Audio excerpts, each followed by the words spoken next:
بھی سب سے پہلا ملحوظہ ان پر تو یہی ہے کہ یہ بھی کوئی عالم دین نہیں ہے. یہ بھی کیا ہے؟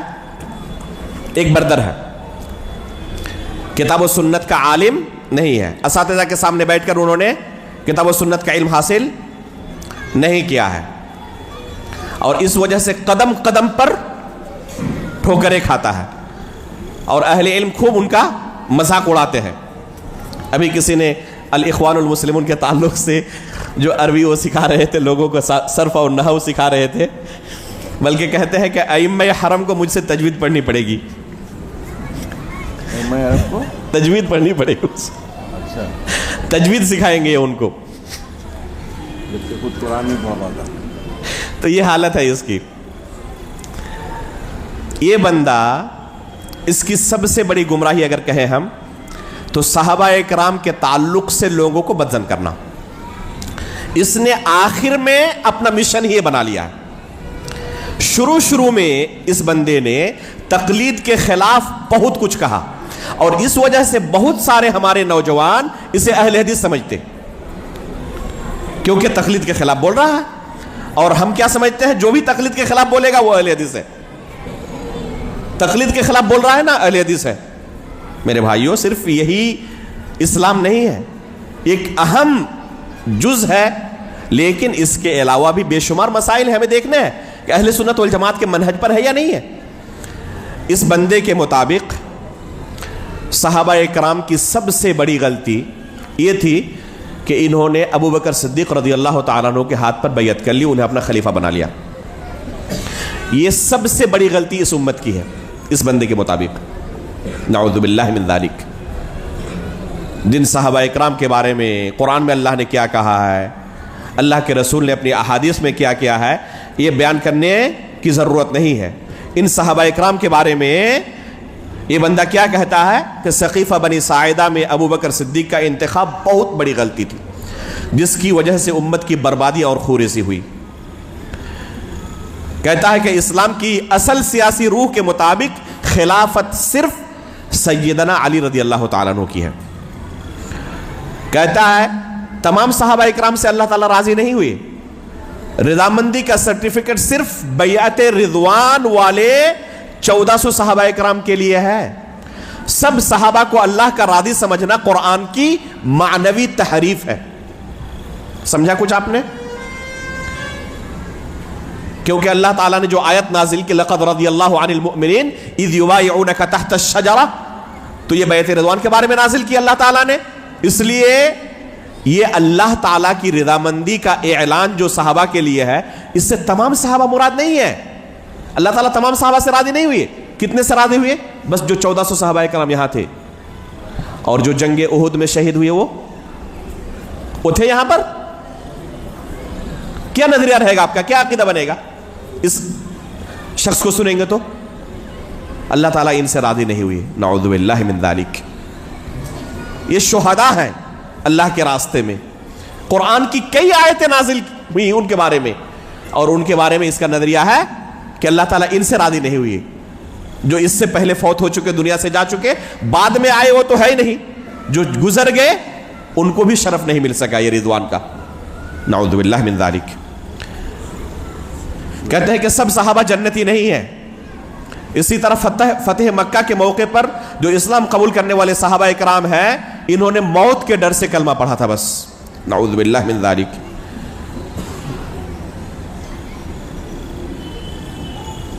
کہتا ہے کہ سیدنا علی رضی اللہ تعالیٰ عنہ سے جو لوگ اختلاف کرنے والے صحابہ تھے, ان کے تعلق سے میرا دل صاف نہیں ہے.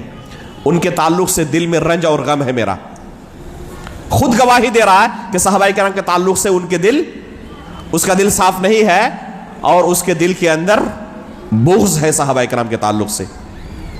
اللہ کے رسول نے کیا کہا تھا؟ آیت الایمان حب الانصار و آیت النفاق بغض الانصار. اگر صحابہ سے, انصار سے کوئی بغض رکھتا ہے تو یہ اس کے منافق ہونے کی دلیل اللہ کے رسول نے بیان کیا. اور انصار سے اونچا درجہ ہے مہاجرین کا بالاتفاق.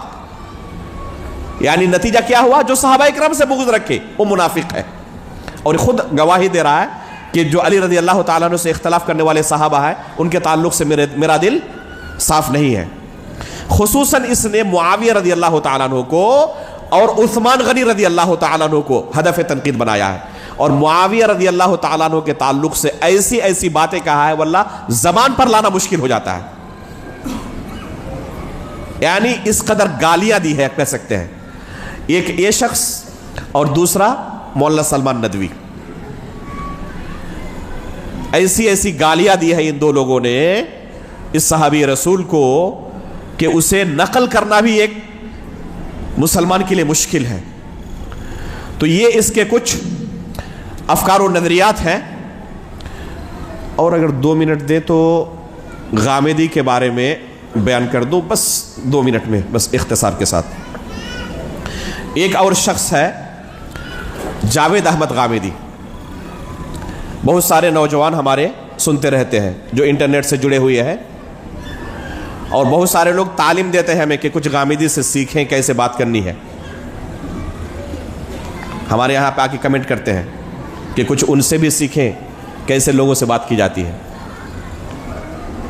تو ایسے لوگوں کو ہم اگر بڑے پیار سے منافق کہیں قبول کر لیں گے؟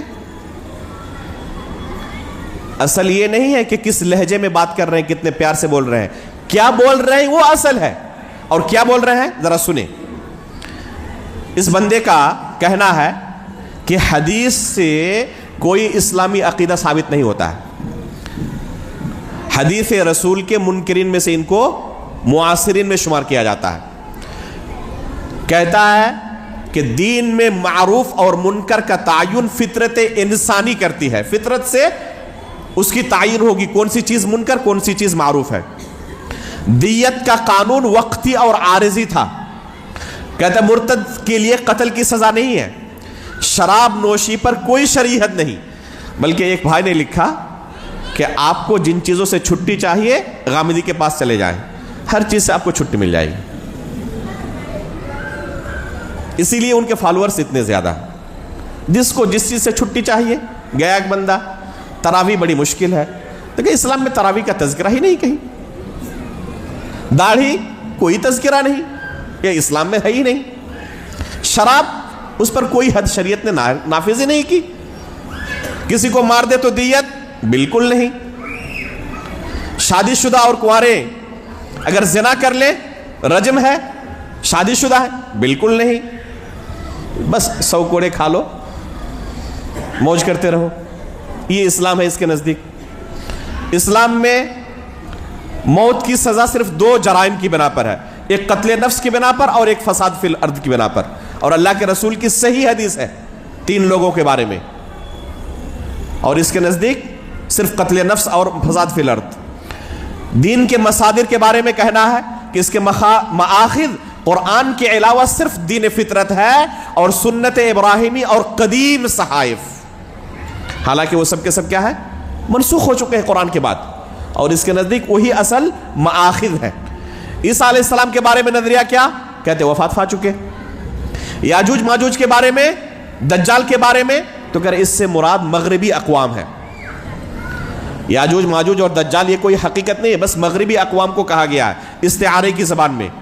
گانا بجانا اس کا شوق تو ہمیں ہے, ارے کوئی بات نہیں, حلال ہے. موسیقی گانا بجانا جتنا چاہو کرو, حلال ہے, جائز ہے, یہ کوئی حرج نہیں ان کے نزدیک. غیر مسلم یا مسلمانوں کے وارث ہو سکتے, ہاں بالکل ہو سکتے ان کے نزدیک. قیامت کے قریب مہدی علیہ السلام آئیں گے, اہل سنت کا متفقہ عقیدہ, اس کا انکار نہیں, کوئی مہدی نہیں آنے والا. مسجد اقصی پر ابھی جو پوری جنگ چل رہی ہے, کیا ان کا نظریہ کہہ رہے کہ اس کا حق صرف مسلمانوں مسجد اقصی پر صرف مسلمانوں کا حق نہیں ہے, بلکہ اس پر یہودیوں کا بھی حق ہے. استغفر اللہ. کون کون سی چیز حرام ہے کھانے میں, کہ بس 4 چیزیں, ان سے پرہیز کر لو, باقی سب حلال. کیا ہے وہ 4 چیزیں؟ خون, مردار, سور اور غیر اللہ کے نام کا ذبیحہ. باقی تمام چیزیں آپ لسٹ نکال لیں. کتا آیا, لمبی لسٹ بن سکتی ہے, سب حلال, صرف 4 چیزیں حرام ہیں. اب کیا کیا بیان کیا جائے؟ اس سے اشارہ آپ لوگوں کو مل چکا ہوگا کہ کس اسلام کی یہ لوگ تبلیغ کرتے ہیں۔ خلاصہ کیا نکلا کہ آپ اگر صحیح منہج والے سے دین سیکھیں گے تو آپ کا دین صحیح ہوگا۔ ان لوگوں سے دین سیکھیں گے اور یہ دین لے کر قبر میں جائیں گے، فرشتہ آپ سے پوچھے گا من ربک وما دینک، تو ظاہر سی بات ہے کہ جو آپ کا دین تھا وہی دین آپ پیش کریں گے، نجات ملے گی۔ اس طرح کا دین رکھ کر اگر دنیا سے رخصت ہوں گے تو اس لیے میرے بھائیوں اپنی آخرت کی فکر کریں۔ دین اتنا آسان نہیں ہے کہ کسی بھی غیر غیرے سے ہم سیکھ لیں، سب سے بڑی نعمت ہے اللہ کی، اس نعمت کی قدر کریں جیسے صحابہ اکرام نے قدر کی تھی۔ اللہ رب العالمین ہمیں اس کی توفیق عطا فرمائے، آمین، تقبل رب العالمین، وصلی اللہ علی نبینا محمد۔ وقت کافی زیادہ لے